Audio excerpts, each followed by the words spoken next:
So I had a question about this economy block. How to get the points in the corners and keep them. So I've just done a little tips and tricks video. Here is what I suggest. So when I have my 3-inch block and I have the seam allowances, I've just drawn this one on with pen to explain how to match the points. And I have my bigger block. In this case, it was 3.5 inches.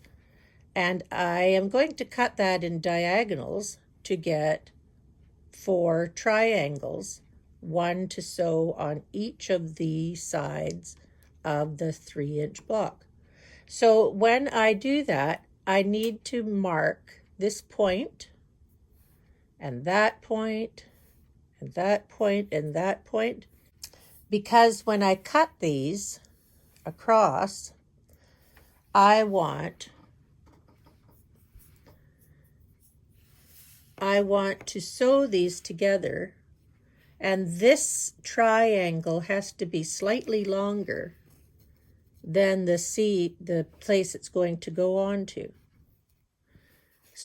So if I am going to sew those two together, my triangle has to extend out beyond the edge of the place that I'm sewing it, because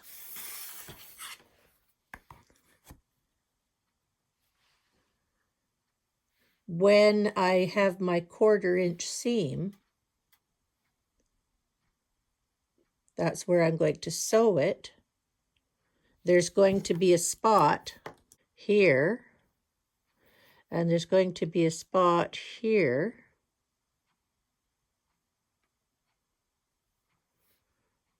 Even though you're going to sew all the way down along that line, when you have that sewn and you press this out, and then you have this one sewn on this side and pressed out,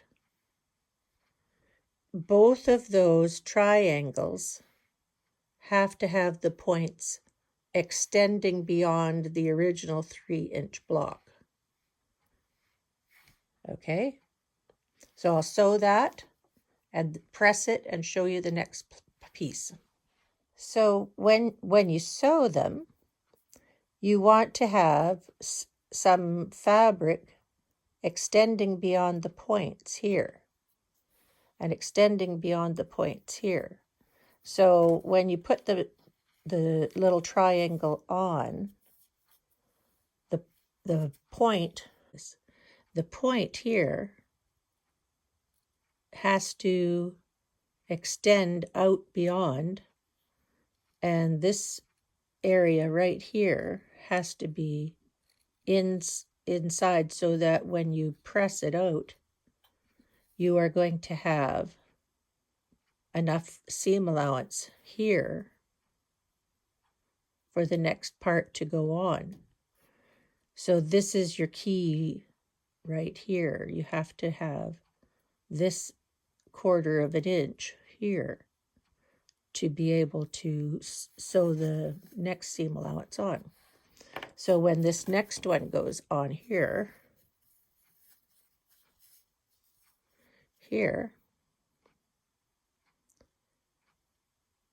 and I place it on top, I usually place them on top when I sew. Again, this point here has to extend beyond, and this point here has to extend beyond. So if you're finding that you don't have this extra fabric here, just go up a little bit on your square that you're cutting into 4 sections. You can always trim it off when you're done, and it works fine that way, but you need to have this piece here so that you have a seam allowance for the next time that you want to sew across it. Because the next time you're going to want to sew, right across there, so you have your point intact when you press it out next time. Also, I would say one of the things I tend to do after I've sewn my square, I tend to take my ruler and maybe square it up a little bit, because I'm not all that accurate sewing quite often. I need to um, square up things, and that helps a lot too.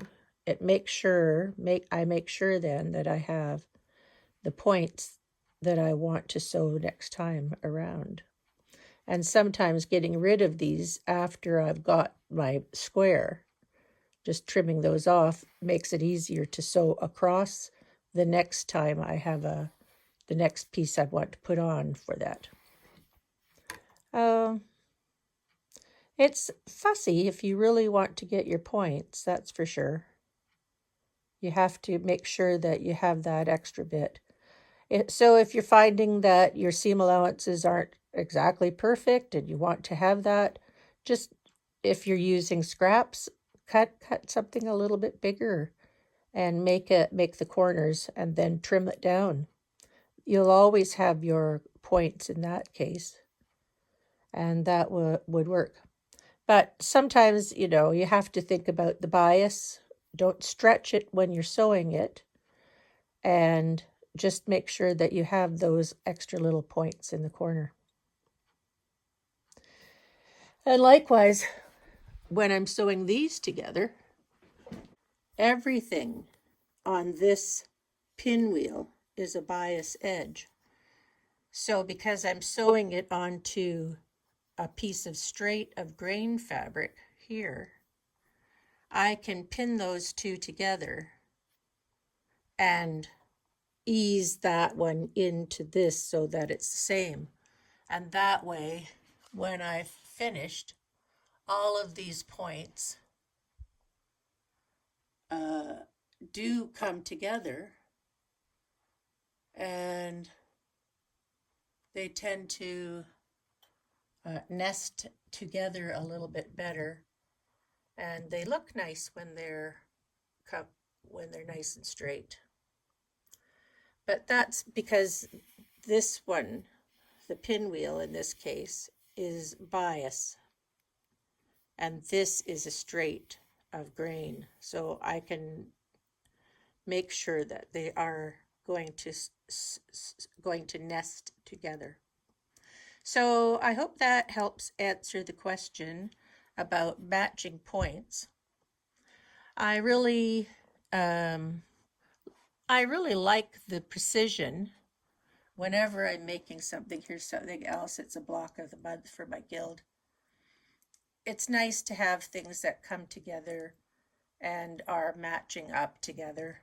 But so maybe next time I'll show you a square that really doesn't want to have points at all. That's a really fun project. So maybe next time I will make something that doesn't want to match up at all. All right. See you next time. Bye.